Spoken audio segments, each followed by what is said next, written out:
Sveiki visi. Kaip matote, šiandien apžiūrėsime Aspire kaitiklį, kurio yra modelis Nautilus. Tai ką, tada pradėkime apžiūrą.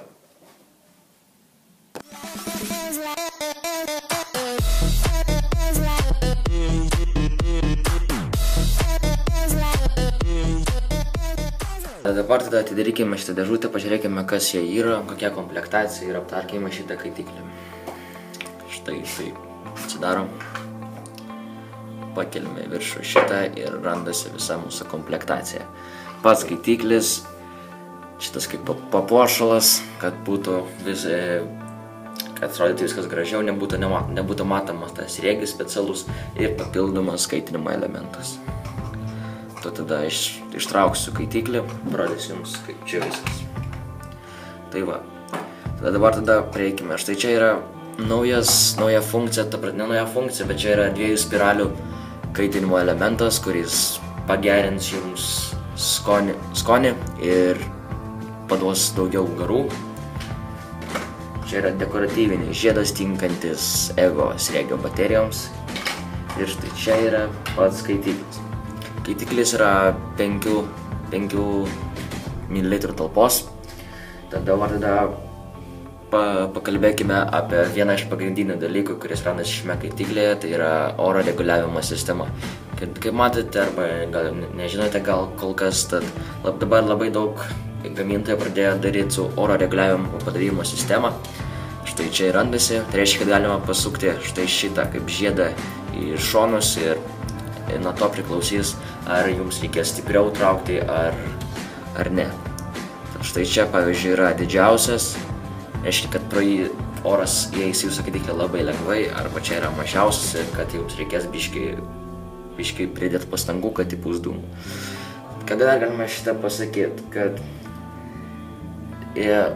dar labai gera funkcija, kad visi kaitikliai beveik tokie būna maži ir labai sunku įpilti jos skystį, bet čia tikrai šitą nebus. Viską, ką jums reikia padaryti, tai tiesiog atsuk štai šitą bazę, kitaip vadinamą.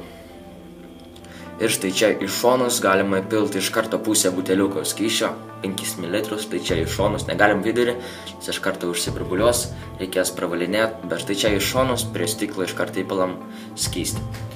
Jeigu pilnas buteliukas, jums skysčio užtektų, manau, ant kokių 2 dienų, žiūrint, aišku, kaip jūs rūkot elektroninę cigaretę, bet kažkur su tokiu ant deginų jums turėtų užtekti. Jeigu maža ką jūs kaitiklis perdega nuo to, kad būna rūkote be skysčio arba jau tarnauja jums labai ilgai, tiesiog reikia pakeisti šitą kaitinimo elementą, kuris atsisuka štai tokiu būdu. Laikome šitą, atsukame ir va. Tad jums reikės sumokėti 10 litų arba paimti iš komplekto dar vieną papildomą kaitinimo elementą ir įsuk štai čia. Plius kaitiklis vėl jums tarnaus kaip naujas ir viskas bus tikriausiai gerai. Dar norėčiau jums pasakyti apie tai, kad yra dar viena nauja funkcija čia, kad kaip daugelis kaitiklių užsiburbuliuoja, kad patenka skystis. Tai čia, kad patektų skystis, jums reikėtų labai pasistengti, nes galėčiau pasakyti, kad man dar tokio nekartą nebuvo. Aš jau naudojausi kaitikliu, ne šito, bet kitų savo kaitiklių naudojausi apie 2 mėnesius ir man nekartą tokia nebuvo. Su kitais kaitikliais, pavyzdžiui, kaip Ego, tokie lėvesni biški, tai su tokiais buvo porą kartų, kad užsiburbuliuoja, reikia valyti pilną kaitiklį. O čia maža ką tiesiog atsuk, kad viską pravalot ir viskas veikia kuo puikiausiai. Dabar prieikime, sudėkime šitą kaitiklį su mano modu, kurį aš jau rodžiau jums tame video, arba numesiu saitą į descriptioną ir galite apžiūrėti. Tada prieikime prie to, kad pažiūrėsim, kiek išeina iš jo dūmų, koks eina skonis ir pabaigsim šitą video.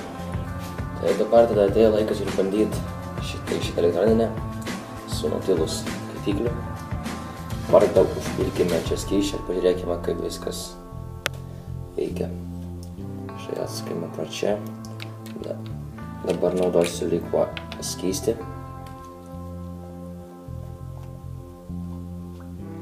Taip. Dabar, kaip jau sakiau, reikia įpilinėti pro šonus.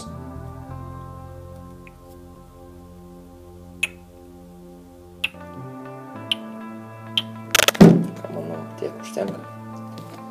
Dabar užsukime stiklą.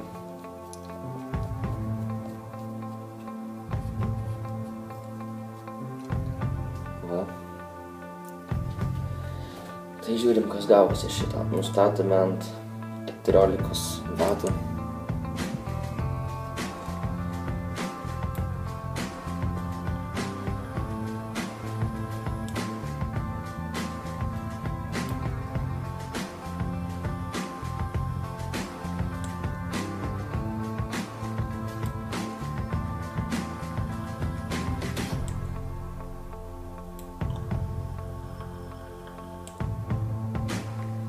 Tai va, štai kas gavosi, jeigu suderinus Nautilus ir iTaste SVD modą. Tad visiems dėkui už peržiūrą. Susimatysim kitą kartą, kai tikriausiai apžiūrėsiu Nautilus Mini, naujausią skaitiklį, nes gausiu jau tikriausiai artėjančią savaitę.